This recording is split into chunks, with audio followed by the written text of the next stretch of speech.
The sun is up, the skies are blue. Today is beautiful and so are you.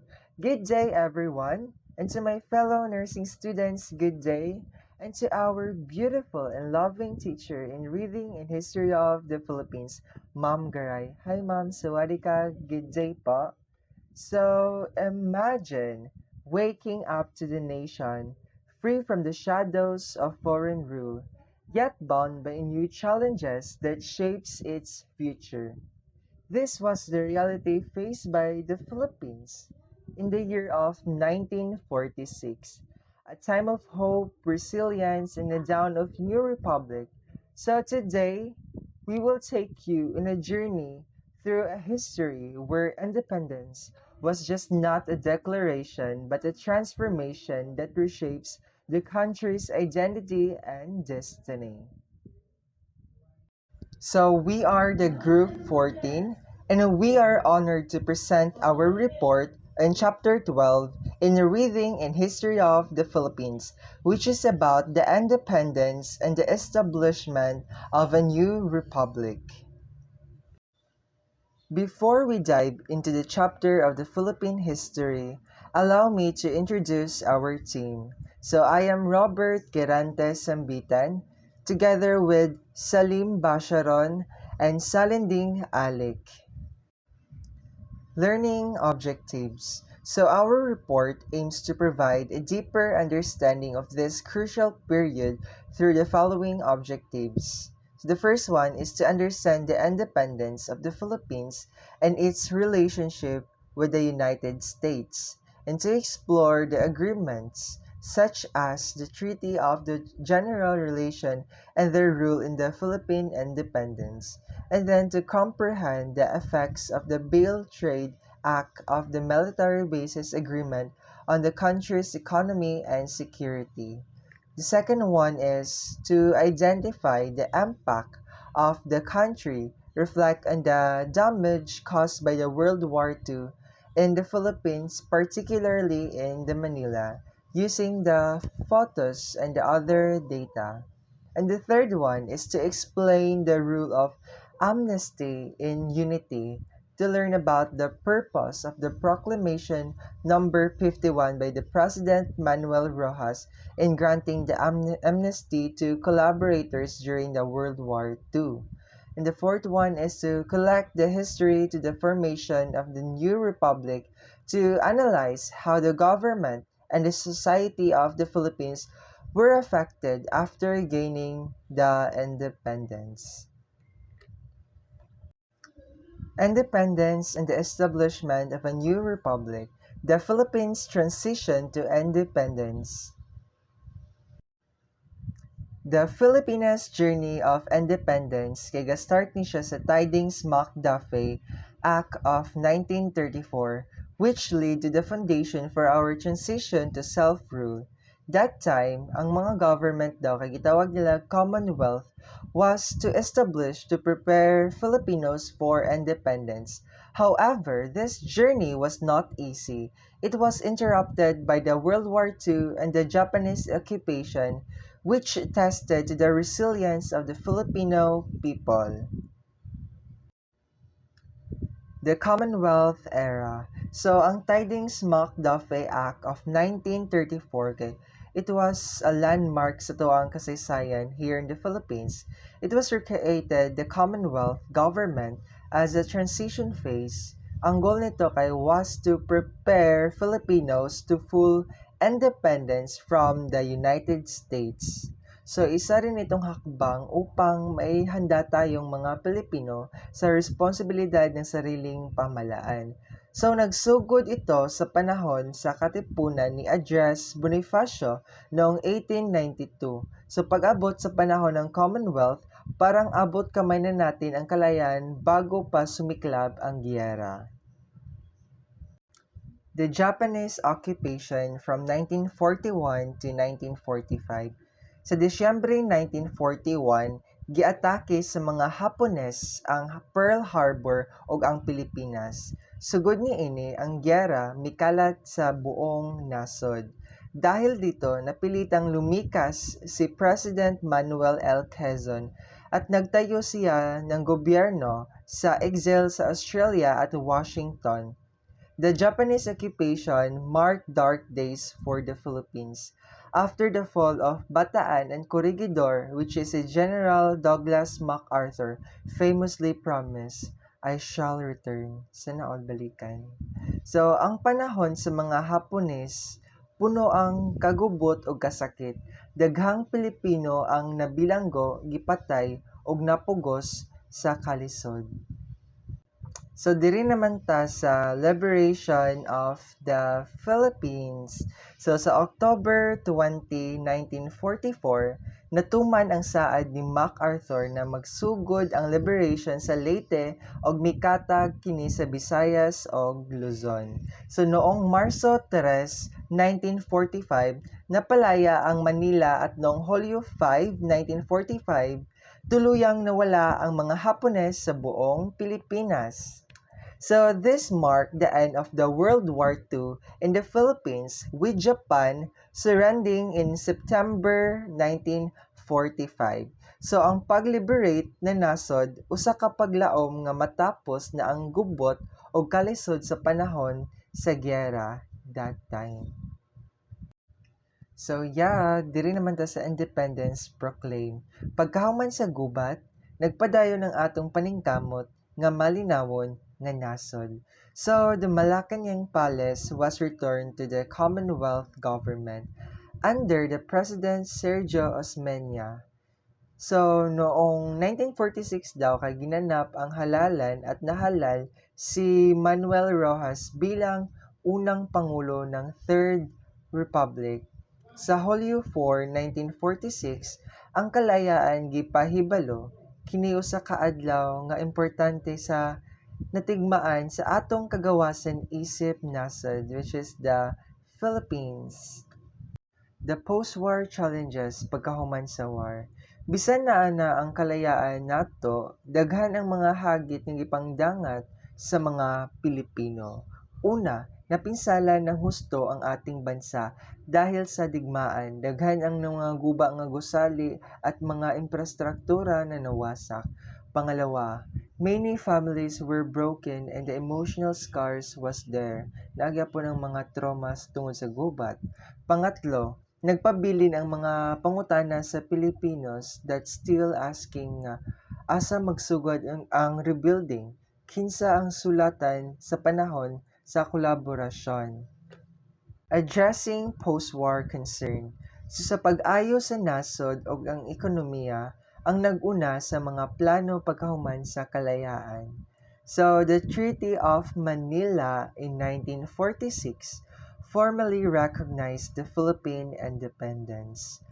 Pero adunay mga kontrobersya sama sa Bill Trade Act nga naghatag og pabor sa mga United States ug ang United States Military Bases Agreement in 1947 nga nagpadayon sa ilang presensya sa nasod. Meanwhile, the President Rojas granted amnesty to the Filipinos accused of collaborating with the Japanese, sparking debates on justice and forgiveness.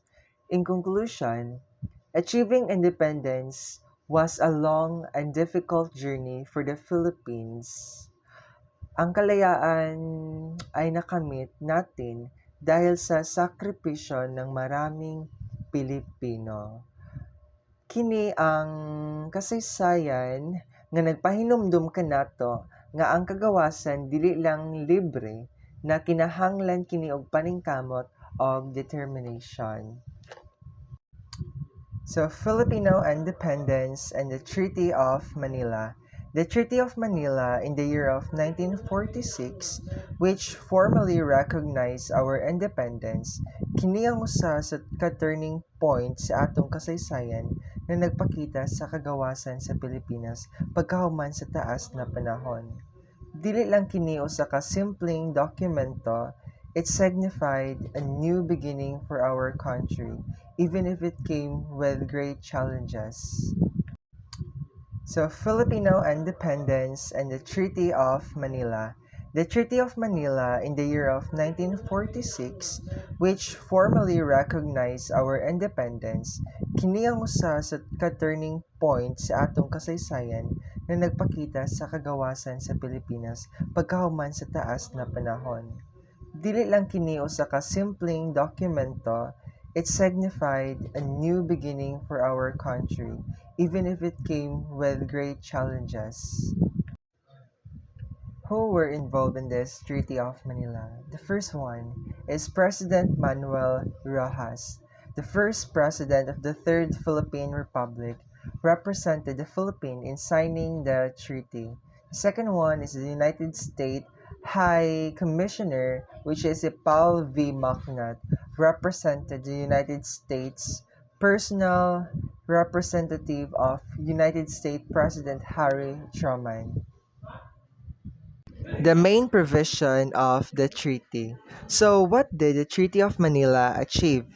Sa pagpadayon, this treaty had three provision nga importante kayo sa paghubad sa relasyon tali sa Pilipinas ug ang Amerika. The first one is the official recognition of the Philippine independence. Ang Treaty of Manila giila nga ang Pilipinas kay usa ka independent nation.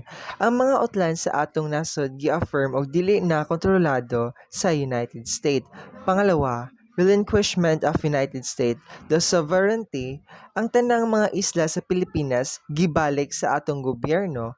Wala na gahom ang mga Amerikano sa atong yuta. The third one, temporary support from the United States apan gitugon ang Amerika nga mo represent temporarily sa Pilipinas sa ubang nasod hangtod nga makabarog ang atong sariling Foreign Service Office. Gitugon na usab ang United States military bases nga magpabilin sa nasod under the special agreements. Significance of the Treaty of Manila. Ngano kini importante? Napakalaga ng kasunduan dahil ito ang nagbigay na formal na kalayaan sa Pilipinas noong panahon ng Espanyol, Amerikano at Hapones, laging kontrolado ang ating bansa. Sa wagas, naging malaya ito sa ilalim na batas na ito, which is the Treaty of Manila. Kini nga treaty kay nagpakita nga andam na ang Pilipinas nga magdala sa kaugalingon natong gobyerno. Nahuman na ang mga siglo nga pagpaubos sa lain-laing mga nasod ug nakab-ot na nato ang ating sariling identity isip usa ka independent nga nasod. Ang mga hagit sa panahon nga kausaban, although independence was achieved, the Philippines faced massive challenges after the World War II. Physical destruction was everywhere, mga balay, eskwelahan ug public buildings nawala sa gubat. Daghang mga nawad-an og pamilya ug mga mahigugmaon. Ang trauma sa gubat naa gihapon sa mga Pilipino at that time. The Treaty of Manila symbolizes not just the independence but also the resilience. It was a hard-won victory for the Filipino people who endured colonization, war, and devastation. Despite the challenges, it also marked the start of a new chapter for the Philippines. To sum it up, the Treaty of Manila marked our independence, but it is also came with new challenges. It reminds us our sacrifices of our ancestors and the work needed to maintain and protect our sovereignty. The Treaty of General Relation between the Republic of the Philippines and then the United States of America. The Treaty of Manila was signed on July 4, 1946, marking in the Philippine official independence from the United States.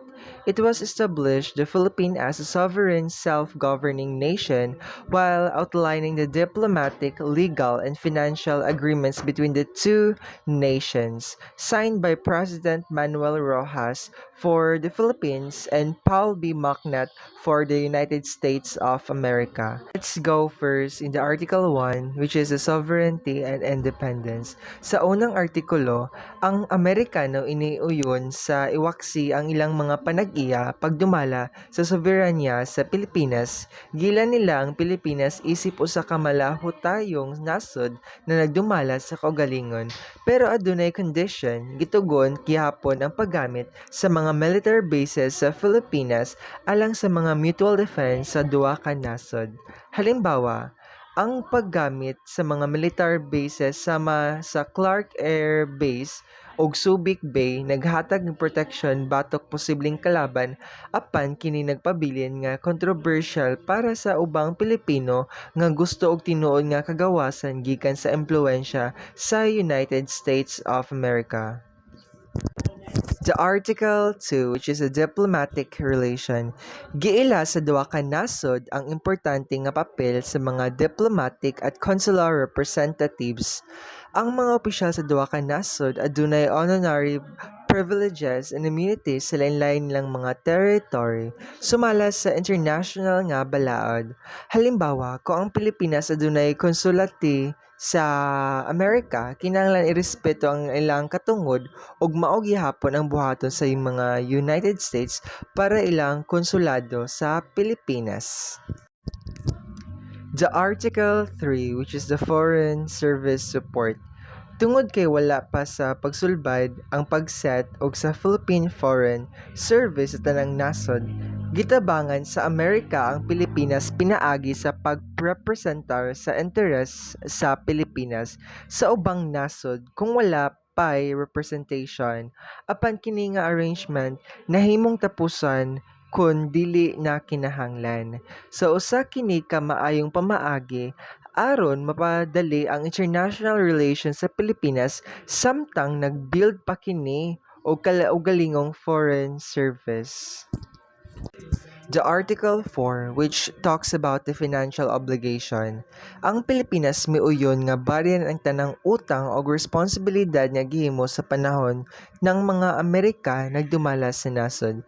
Kini naglakip sa pagbayad sa utang sa mga probinsya, syudad o munisipyo nga gi-issue sa mga wala pa Mayo 1, 1934. Kini nga utang mahimong unang barian gikan sa buhis sa Pilipinas.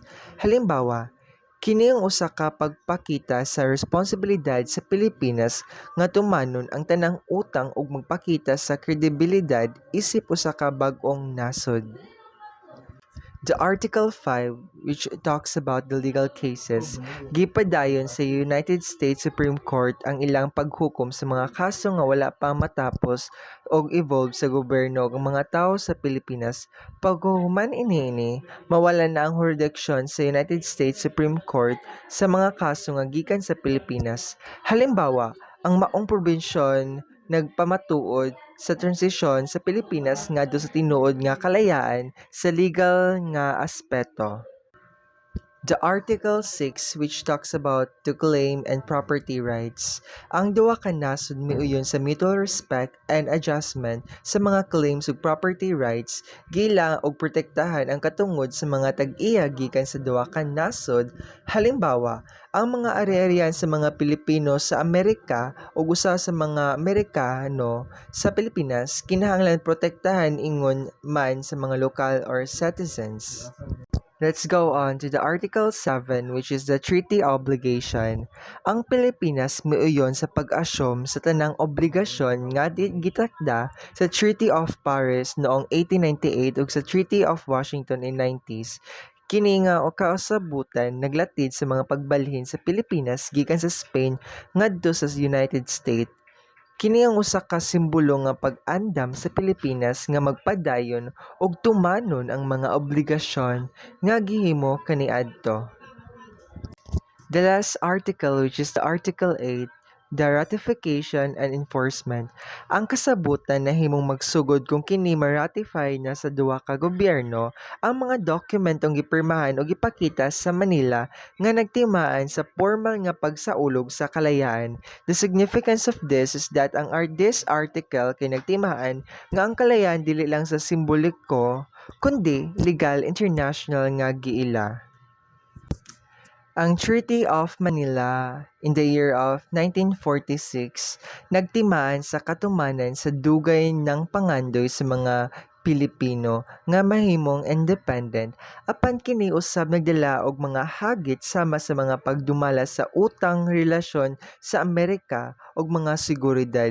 Kini ang usa ka paghinumdum nga kagawasan dili ngano sa maangkon kinahanglan kini paningkamutan panganduman og pangalagaan. The reflection of this is that ang treaty kay nagpamatuod sa kusog, determinasyon ug resilience sa mga Pilipino. Kini ang usa ka hinungdan nga bahin sa atong kasaysayan nga nagdala sa kabag-ong paglaom alang sa nasod, which is ang ating Pilipinas. Ang Treaty of Manila in the year of 1946 nagtimaan sa katumanan sa dugay ng pangandoy sa mga Pilipino nga mahimong independent apan kini usab nagdala og mga hagit sama sa mga pagdumala sa utang relasyon sa Amerika ug mga seguridad. Kini ang usa ka paghinumdum nga kagawasan dili ngano sa maangkon kinahanglan kini paningkamutan panganduman og pangalagaan. The reflection of this is that ang treaty kay nagpamatuod sa kusog, determinasyon ug resilience sa mga Pilipino. Kini ang usa ka hinungdan nga bahin sa atong kasaysayan nga nagdala sa kabag-ong paglaom alang sa nasod, which is ang ating Pilipinas. The 10-year transition period from 1934 to 1944. Promise of independence as outlined in the Act of 1934, the Philippines was promised a 10-year transition period to prepare for full independence. The impact of World War II, this transition was disrupted by the war in the Pacific. The Japanese invasion of December 8, 1941, just hours after the attack of Pearl Harbor, under the Act of 1934, gipromisa nga ang Pilipinas makabot ang iyang tinuod nga kagawasan after 10 years. Ang tuyo niini mao ang pag-andam sa atong nasod para sa self-governance, pero classmates, nasamok ang tanang plano tungod sa World War II. Moving on to the Japanese invasion and occupation, Japan's Greater East Asia Co-Prosperity Sphere, the Philippines became a key target for Japan's expansionist strategy. Initial impact: thousands of lives were lost, and then the economy collapsed and widespread famine. And then the famous battle, which are the fall of Bataan and Corregidor in 1942, brutal condition of the Bataan Death March. Sa 1941, ang Japan nagplano og expansion sa Pacific Ocean through the Greater East Asia Co-Prosperity Sphere. Ang Pilipinas nahimong target ni adtong December 8, 1941. Gi-invade nila ang Pilipinas just hours after nila gi-attack ang Pearl Harbor sa Hawaii. Naaway dakong gubot nga nisugod ug ang resulta kay usa ka pinakamaitom sa panahon sa atong history in the Philippines. The devastation of Manila in 1945, destruction and suffering. Thousands of lives ang nawala, daghang pamilya ang nagkabuwag, ang mga ekonomiya guba gyud kaayo, widespread ang kagutom, daghan ang mga tawo ang naglisod og kaon. Sa tibuok Pilipinas, Manila ang grabe kaayong naigo sa World War II. Ang syudad gidescribe nga second most destroyed city during World War II. Sunod sa Warsaw, Poland, building og balay na turn into rubble, mga importante nga landmark sama sa simbahan ug mga government buildings na nga guba. Daghan kaayong nadamay nga inosente civilians nga nakuhaan og kinabuhi tungod sa crossfire sa World War II. Rebuilding after the war. Pero bisan pa sa kagrabe kaayang destruction, wala maputol ang paglaom sa Pilipinas. Niabot sa General Douglas MacArthur fulfilling his promise nga I shall return og ang pag-liberate sa Pilipinas. Sa 1945 na-liberate na ang Manila og by July free na ang tibok Pilipinas. Ang mga sakripisyo sa World War II ug ang pagguba sa Manila usa ka dakong leksyon para nato karon. Sa mga litratong makita nato ang kahugot sa mga Pilipino ang ilang kapasidad nga motindog bisan unsa pa ang mahitabo. Ang atong kasaysayan importante kaayo kining nagatudlo nato nga kagawasan ug kalinaw dili dali makuha pero worth it kini nga ipaglaban. Ang resilience sa mga Pilipino usa ka inspirasyon og kini nga istoryang pagkahinumdom nato sa atong nasod, sa atong pagkabana ug sa atong pagka Pilipino. So after the World War II, the Philippines had to recover from the severe damage caused by the war. Many Filipinos were dealing with trauma while the government worked on the rebuilding the country's infrastructure and economy. At the same time, the country had to negotiate its relationship with the United States, its former colonizer. Isang malaking isyong ang kolaborasyon sa mga Hapones noong digmaan. Ang ilang mga leader ng Pilipinas ay nakipagtulungan sa mga Hapones na nagdulot ng mga debate tungkol sa katapatan at kaligtasan ng mga leader. The excerpt from the Philippine Trade Act of 1946, or commonly known as the Bell Trade Act. It outlines the framework from the trade relations between the United States and the Philippines following the World War II. It was introduced by the Congressman Charles Jasper Bell, and the act was established provisions for a fixed exchange rate, unlimited free trade for 8 years, and the controversial granting of priority rights to the American entities. This legislation significantly influenced the economic landscape of the Philippines, tying its economy closely to that of the United States even after gaining the independence. The Philippine Trade Act of 1946, or also known as the Bell Trade Act, which was introduced by the Congressman Charles Jasper Bell in anticipation of the Philippines' impending independence from the United States. The act aimed to establish a framework for future trade relations between the two nations, featuring key provisions such as fixed by 2-by-1 exchange rate between the Philippine peso and the US dollar, unlimited free trade for 8 years, and the gradual implementation of tariffs until 1974. One of the most controversial aspects of the act was the granting of priority rights to the American entities, allowing them to access to the resources that were constitutionally reserved for Filipinos, thereby necessitating the amendments to the Philippine constitutions. Critics argued that this provision would economically tether the Philippines to the U.S. even after the independence. The act was passed as part of the Philippine Rehabilitation Act, which was provided significant financial aid for post-war recovery but required the Philippines to ratify the Bell Trade Act to access these funds. Ultimately, the Philippine Congress ratified the Bell Trade Act through Commonwealth Act 733 on July 3, 1946, solidifying the economic relationships between the two countries during a critical period of transition.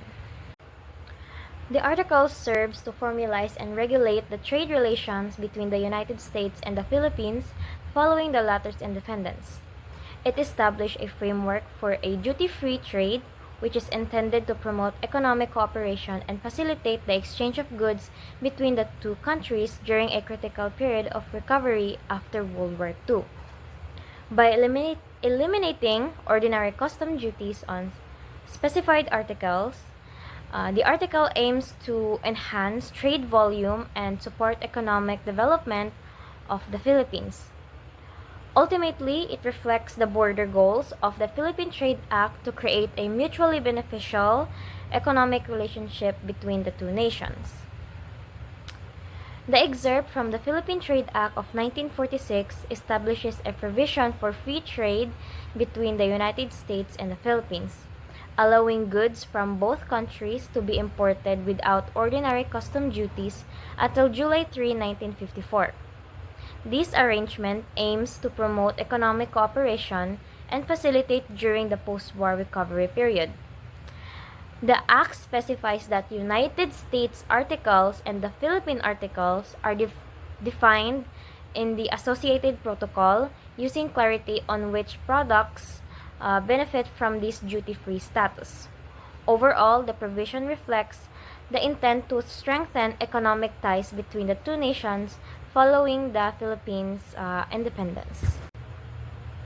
The excerpt establishes the framework for ordinary custom duties on United States and the Philippine article during the period from only July 4, 1954 to July 3, 1974. It specifies that custom duties will be collected on U.S. articles entering the Philippines and on the Philippine article entering the United States, which rates determined by specific percentage of the duties defined in the protocol.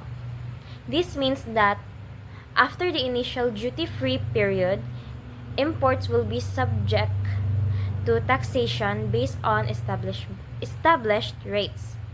Certain articles, specifically those listed in items D to G of the Schedule to Article 2, are excluded from this duty framework, indicating that different rules may apply to those goods.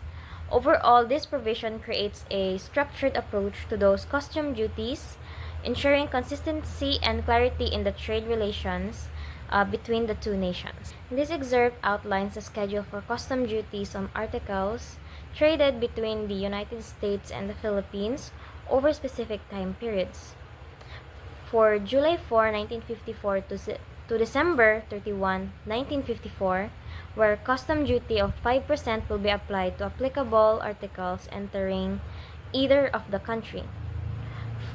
In the calendar year of 1955, the custom duty will be increased to 10%.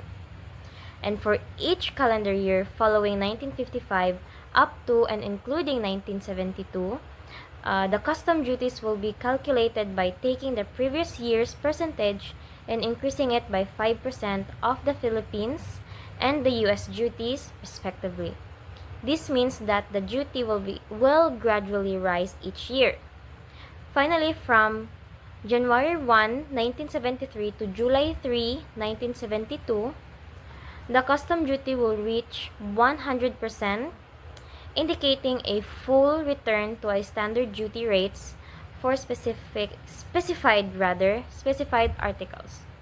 Overall, this schedule reflects a gradual increase in customs duties over time, transitioning from a low initial rate to full rates by 1974.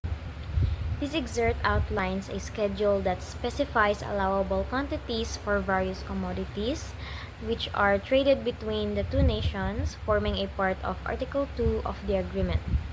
It includes 952,000 short tons of sugar, with a cap of 56,000 short tons of refined sugars.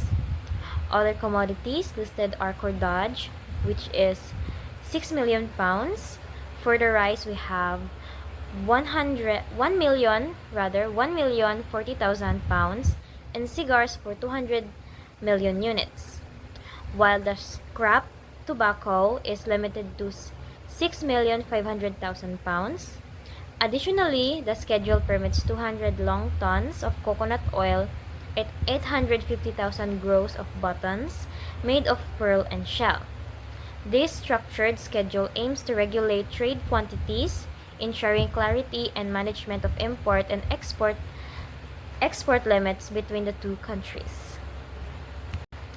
Article 5 ensures that the value of the Philippine peso relative to the US dollar remains unchanged and guarantees that the convertibility of peso into dollars without suspensions. It allows for unrestricted transfers of funds from the Philippines to the United States, promoting economic transactions between the two nations. Any restrictions on these fund transfers can only be imposed through an agreement with the President of the United States. This provision aims to maintain financial stability and confidence in the economic relationship between the Philippines and the United States. Overall, it facilitates trade and investment by providing predictable currency of the environment. Article 6 provides that U.S. citizens who resided in the Philippines and the Philippine citizens who live in the U.S. for 3 continuous years before November 30, 1941 can enter their former country of residence between July 4, 1946 and July 3, 1951 as non-quota immigrants. This status allows them to be considered lawfully admitted for permanent residence under immigration laws. The benefits extend to their spouses and unmarried children under 18, enabling family reunification. However, the article excludes Philippine citizens who enter Hawaii without proper immigration documentation under specific 1934 Act. Overall, this provision aims to facilitate the return of individuals with historical ties to either country.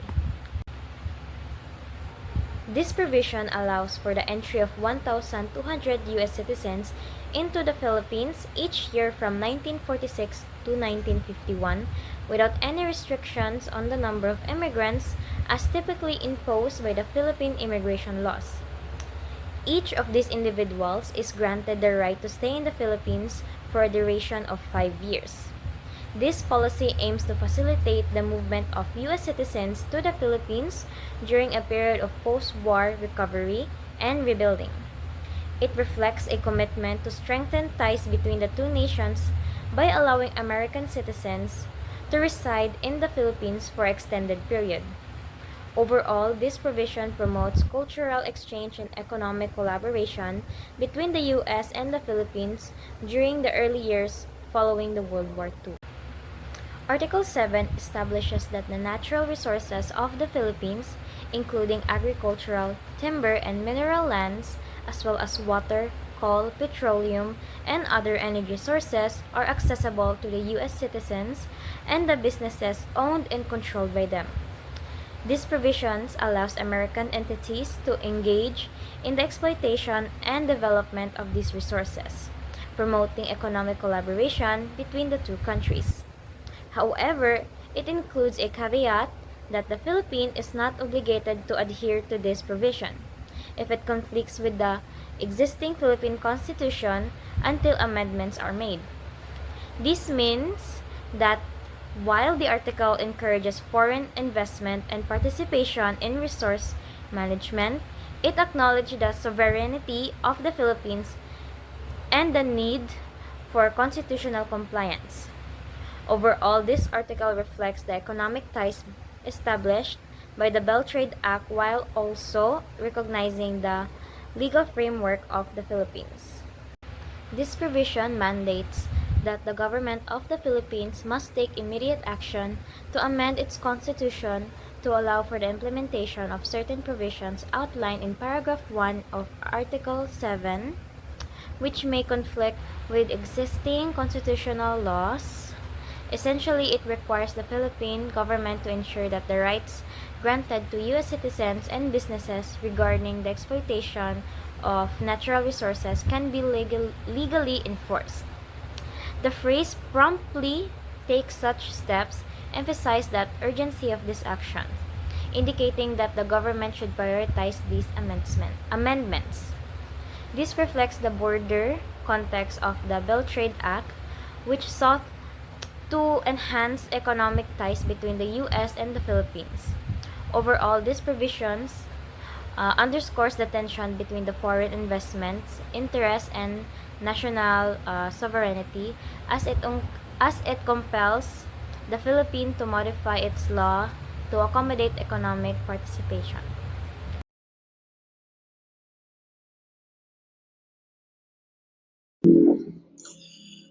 Good day, everyone. Today, I will discuss the 1947 Military Bases Agreement, an important chapter in the history of U.S.-Philippines relations signed shortly after the Philippines gained independence. This agreement symbolized a complex relationship shaped by mutual defense, geopolitical strategy, and sovereignty debates. To understand the agreement, we need to examine its context. The first context is post-war context. After gaining independence in 1946 through the Treaty of Manila, The Philippines was rebuilding its nation meanwhile the United States wanted to secure its influence and military presence in the Pacific to ensure safety after the chaos of World War II. Early negotiations in 1943, even before the war ended, the Philippines Commonwealth government, then in exile in Washington, started discussing with the US how to provide American forces access to Philippines land after the war. Key provision of the agreement. The 1947 Military Bases Agreement outlines several critical points. Agreement name, which is the 1947 Military Bases Agreement. Term and duration, the US was authorized to maintain military bases in the Philippines. The initial term was 99 years, though later amendments were made. Purpose, the agreement was aimed at mutual defense, military cooperation, and ensuring regional peace. The Now let's agreement talk about the sparked public diverse reaction. reaction and The controversies. first The reaction, agreement criticism of sparked the agreement. diverse Many viewed reactions, it as which is inconsistent the with true criticism of the independence, agreement. Many extending US Filipinos control believe and the influence. agreement Nationalists didn't align criticized the with true erosion of Philippine independence sovereignty. because it seems to Support give for the the agreement, US too advocates much including control. President Manuel Rojas The, emphasize its while in the importance for support for the security agreement, and peace. It other was like seen as President essential Manuel for Rojas mutual defense in a argued volatile that region. allowing US bases The was agreement necessary to sparked maintain diverse peace reaction. and security, The first especially in reaction, region criticism of the recovering agreement. from Many viewed a it war. as inconsistent with true independence.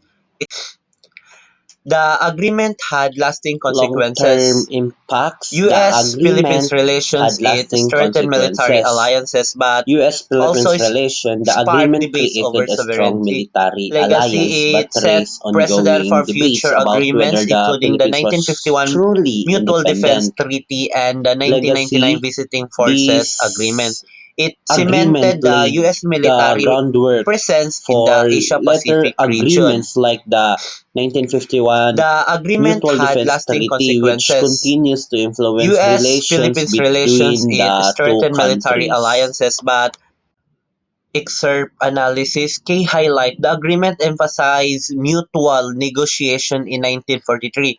Implication, some questioned whether allowing foreign military bases compromised Philippines independence.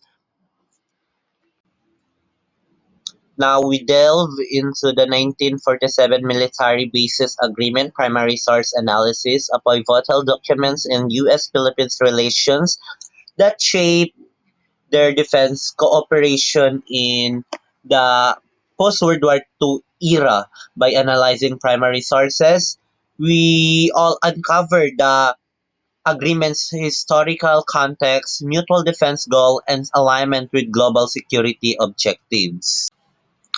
Context of agreement, historical background. The agreement was forged in the aftermath of World War II, addressing the emerging defense needs in the Pacific region. The United States prioritized maintaining military bases in strategic location to ensure regional security and counter post-war threats. Key developments in 1944, the U.S. Congress passed a joint resolution authorizing the accusations of military bases, emphasizing mutual protection between the U.S. and its allies. In 1945, the Philippines Congress mirrored this sentiment through its joint resolution, signaling its willingness to negotiate base agreements with the United States. These developments highlight both nations recognition of their strategic partnership and mutual dependence for security. Now, the mutual defense and security shared interests at the core of the agreement was the shared goal of defending territories from external aggressions. Both nations recognized the importance of maintaining peace and stability in the Pacific region, a vital trade and strategic corridor. UN objective alignments, the defense collaboration aligned with the procedure and objective of the United Nations, particularly its mission to to promote international peace and collective security. This connection underscored the agreement's broader implication beyond bilateral relations, emphasizing its role in global peacekeeping efforts. The 1947 Military Bases Agreement was more than just a bilateral deal. It was a cornerstone of post-war security in Pacific. By analyzing its context, mutual defense objective, and alignment with UN goals, we gain a deeper understanding of its historical significance and enduring impact on US-Philippines relations. Purpose of the bases: mutual protection. The bases were established to secure the territorial integrity of both nations, ensuring defense against external threats in the post-World War II era. These partnerships allowed the military to rely on U.S. military strength while the U.S. gained a strategic foothold in the Pacific, enhancing its global defense operations. These installations facilitated joint defense efforts, enabling both nations to collaborate closely in maintaining security in the region. Regional peace: the agreements recognize the importance of maintaining stability in the Pacific, a region pivotal to global trade and security. By deterring potential aggressors, the bases contributed to a peaceful environment, supporting the broader goals of the United Nations for collective security and international cooperation. The presence of U.S. forces in the Philippines served as a stabilizing factor in an era of political and military uncertainty. In the broader context of mutual defense and security, the military bases were more than just operational centers. They were strategic symbols of collaboration. They reflected the United States and the Philippines' commitment to protecting each other's sovereignty and preserving peace in the Pacific region, cementing their partnership in turbulent global landscape.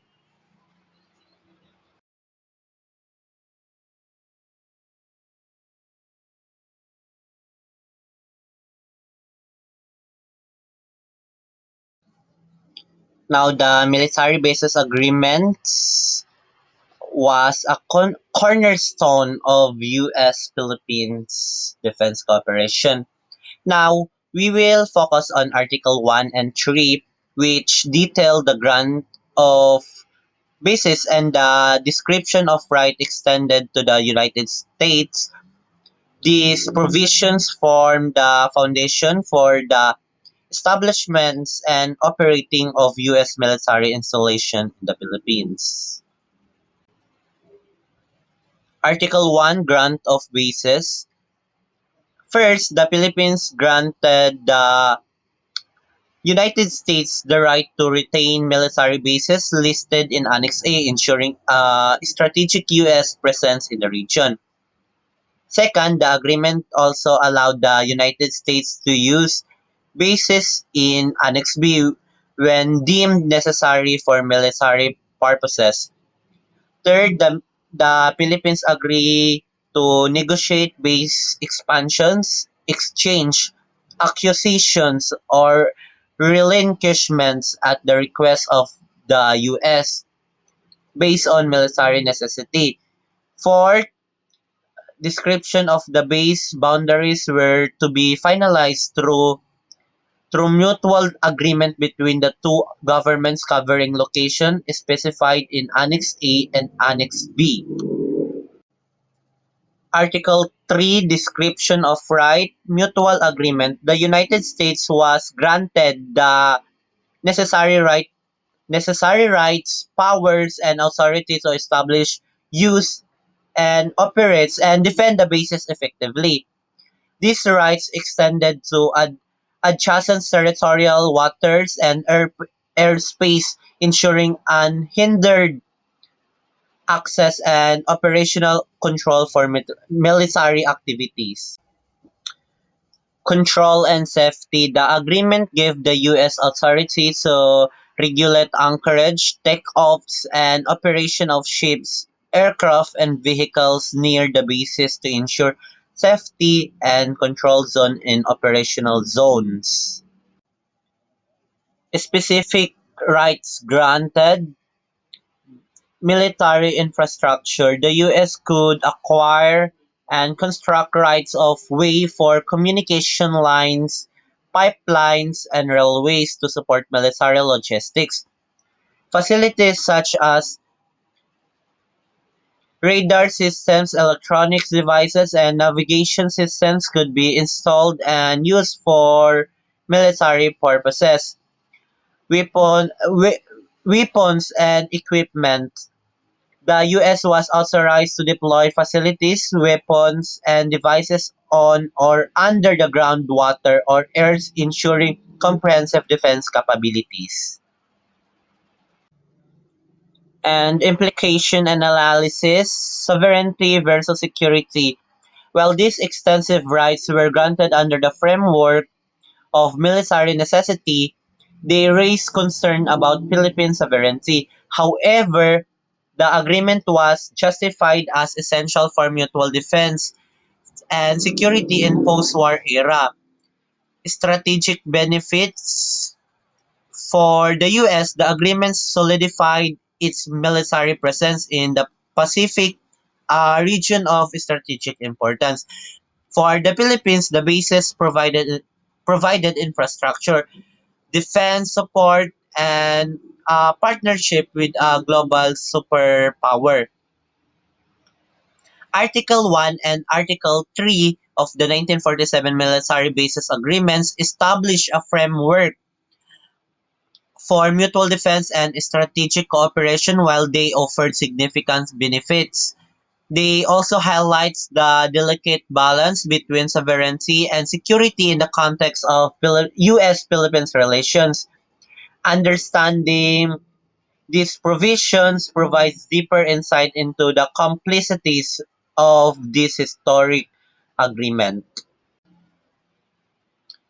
Now we all examine key provisions of the 1947 Military Bases Agreement, focusing on Article 13, 14, 19, 27, and 29. These articles define critical aspects of jurisdiction, arrest protocols, commercial rights, military enlistment, and the agreement's term. For this slide, we we all dive into Article 13, jurisdiction, which outlines the legal authority governing U.S. and Philippines personnel and bases. Number one, U.S. jurisdiction. The United States retains jurisdiction over offenses committed within bases unless both the offender and victim are Philippine citizens. Outside bases if only U.S. Armed Forces members are involved. Outside bases if offenses threaten U.S. security. Number two, Philippine jurisdiction. The Philippine government maintains authority over all other offenses committed outside the bases, ensuring its sovereignty beyond areas under U.S. control. Number three, jurisdiction exchange. Both government could waive their jurisdiction in specific cases where cooperation or mutual agreement was necessary. Number four, wartime provisions. During times of war, the United States held exclusive jurisdictions over all military and related activities within the bases, ensuring streamlined military operations. Number five, number five, no asylum. U.S. bases could not provide asylum for individuals fleeing Philippines jurisdiction, affirming respect for the host nation's legal system. And the number six, civil actions. Offenses committed by U.S. personnel could still lead to civil liabilities pursued in Philippine courts, preserving the rights of affected parties to seek justice.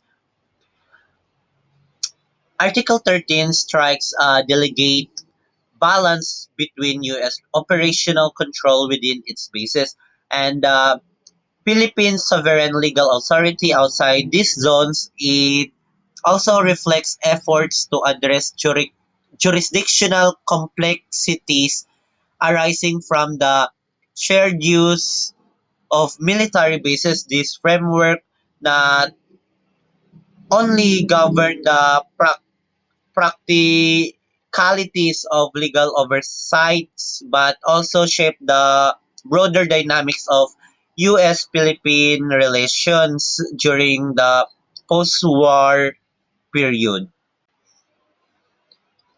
Article 14, Arrest and Service of Process.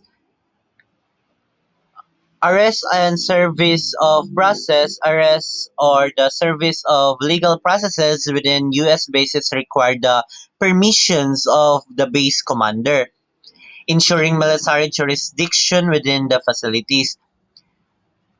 Base commander's responsibility. The base commander was responsible for turning over individuals accused of crimes to Philippines authorities when required, maintaining accountability and respecting local laws.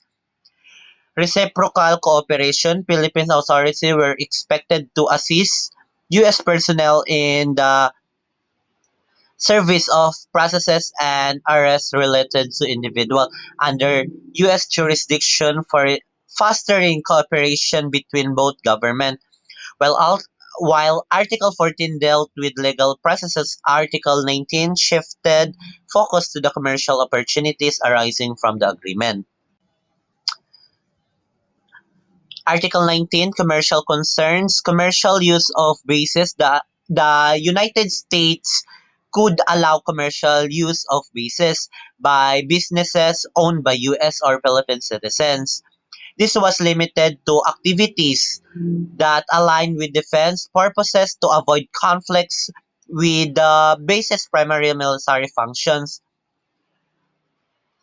Government approval. Any commercial use had to be approved by both governments, ensuring oversight and aligned with mutual interests. From legal and commercial consideration, the agreement also addressed the voluntary enlistment of Philippine citizens into the U.S. Armed Forces under Article 27. Article 27, voluntary enlistment of Philippine citizens. Right to recruit. The United States had the right to recruit Philippine citizens into its armed forces, allowing the Philippines to contribute personnel to the defense partnership.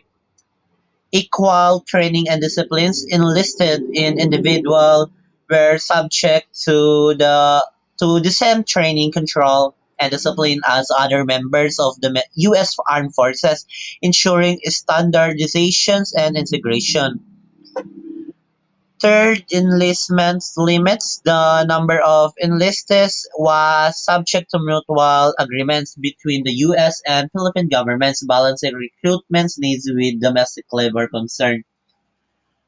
Article 14, 19, and 27 highlight the multifaceted nature of the 1947 Military Bases Agreement, addressing legal jurisdiction, economic opportunities, and military collaboration. These provisions reinforce the practical operations of the agreement while ensuring cooperation and mutual benefits for both nations.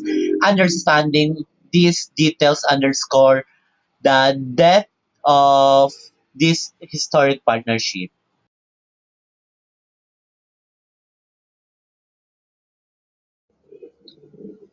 Now, the inclusion of Article 13, 14, 19, 27, and 29 in historical agreements between the United States and the Philippines had significant implication touching on sovereignty, economic prospects, defense collaboration, and the longevity of bilateral agreements. Sovereignty versus jurisdiction. The agreement granted extensive U.S. jurisdictions over its military personnel stationed in the Philippines, particularly in the cases of crimes committed while on duty. Under the Military Bases Agreement of 1947, the U.S. retained jurisdiction over its personnel in bases like Clark Air Base and Subic Bay. However, Philippines authorities had oversight in specific circumstances such as crimes committed outside of duty or base premises. Commercial benefits.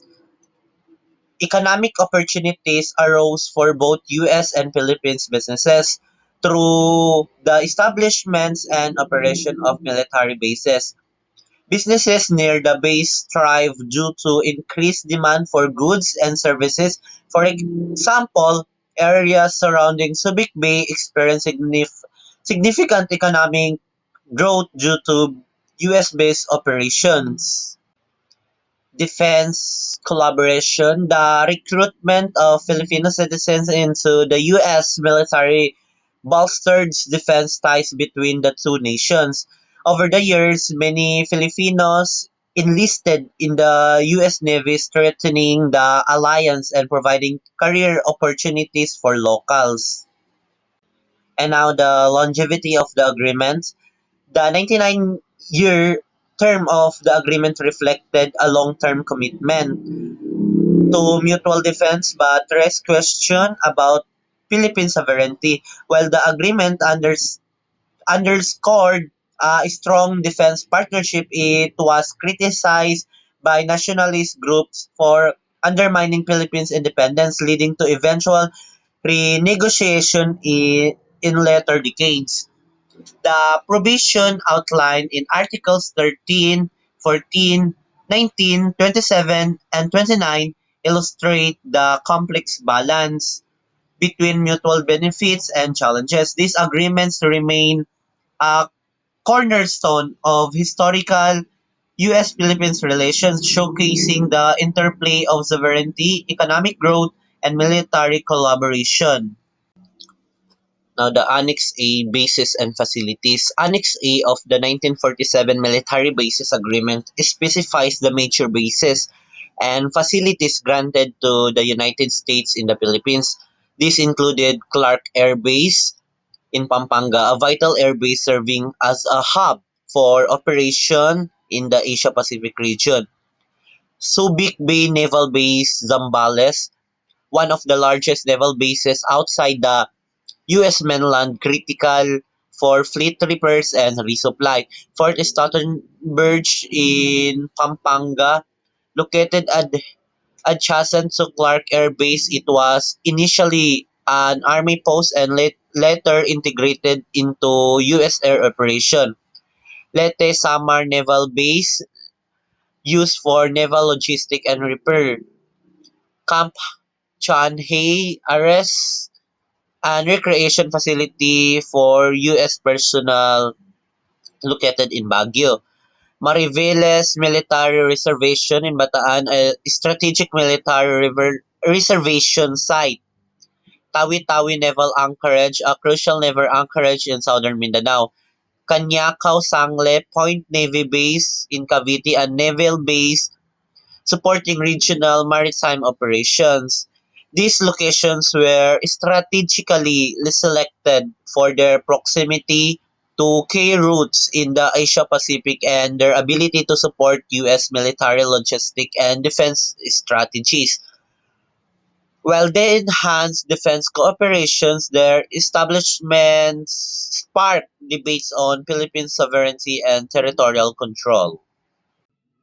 For Annex B, we have the Mactan Island Army and Navy Air Base, Florida Blanca Air Base from Pampanga, Aircraft Service Warning Net, Camp Wallace, San Fernando, La Union, Puerto Princesa Army and Navy Air Base, including the Navy Section Base and air warning sites in Palawan. We also have the Tawi-Tawi Naval Base and Sulu Archipelago, Apari Naval Air Base.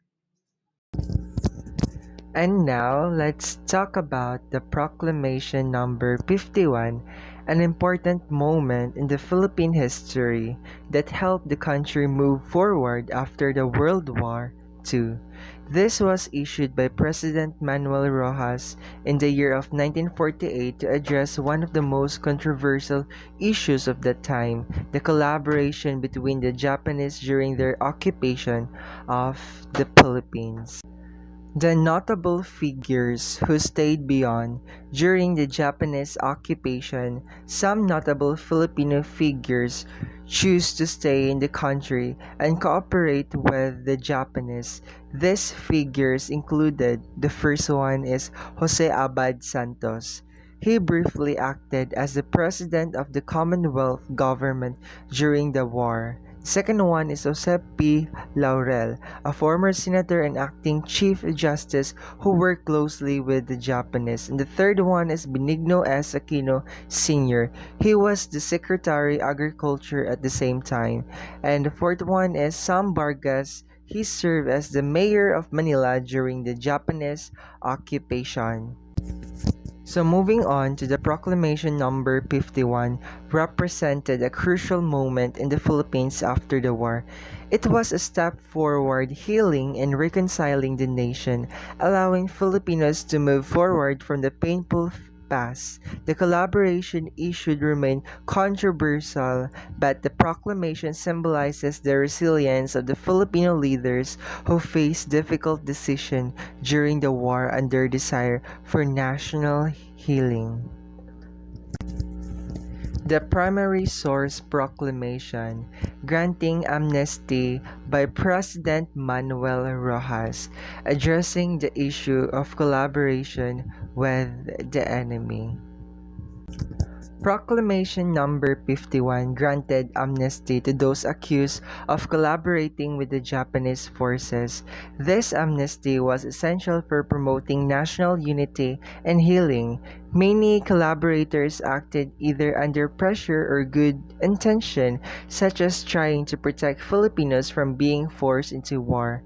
The government recognized that the country needed to move forward without deep division over past actions.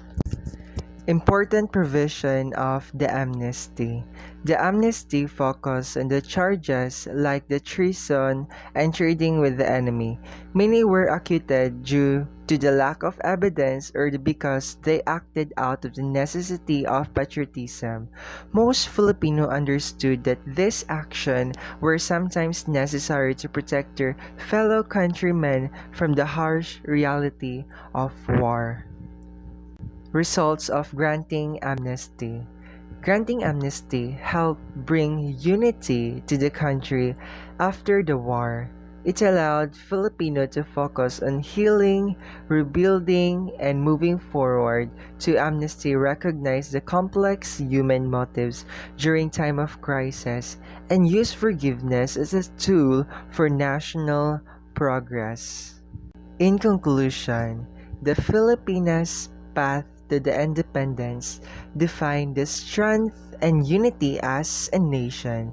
Landmark agreements like the Treaty of Manila and Proclamation Number 51 set the stage for rebuilding and progress, shaping the country's identity and enduring pursuit of sovereignty and growth.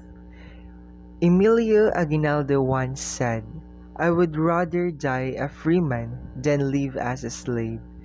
This powerful quote speaks to the courage and sacrifices made by our heroes in their fight for the independence we deserve.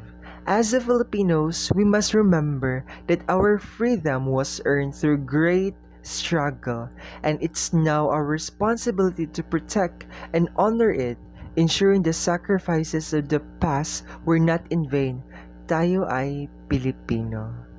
Hanggang sa muli, maraming salamat po sa pakikinig.